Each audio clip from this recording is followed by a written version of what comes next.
Now let's solve.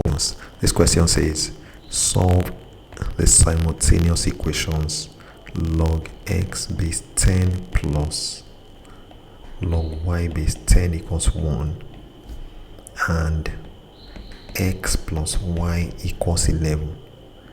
From the first equation, we can say log xy base 10 equals 1. And the second equation, okay, if log xy base 10 equals 1, that simply means xy equals 10 raised to power 1, which is simply the same as 10.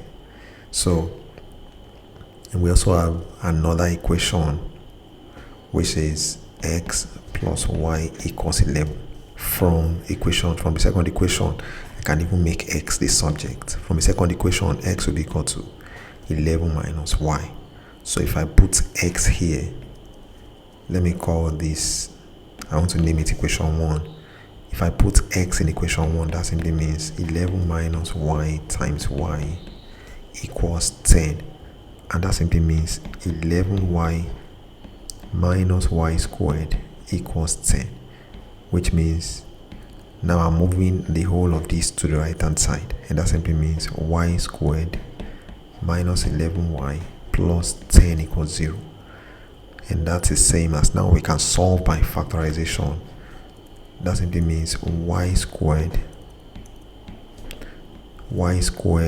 minus 10y minus y plus 10 equals 0, which means y minus 10 minus 1 into bracket y minus 10 equals 0. And that means y minus 1 times y minus 10 equals 0, which means y minus 1 equals 0 or y minus 10 equals 0. And that simply means y equals 1 or y equals 10. And that's also, okay, that y equals 1 or y equals 10.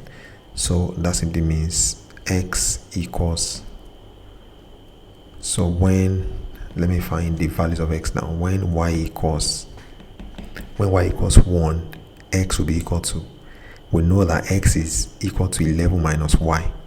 So when y equals 1, x will be equal to 11 minus 1, which simply means x equals 10. And when y equals 10, x will be equal to 11 minus y, which means 11 minus 10. And that means x equals 1. So therefore, the solutions of the simultaneous equations are x equals, when x equals 1, y equals 10. Or when x equals 1, y equals 10, or x equals 10, y equals 1. Y equals 1. And that's it, very, very simply. All right, let's take a breather before we go to the next one. I'll see you in a bit. Thank you.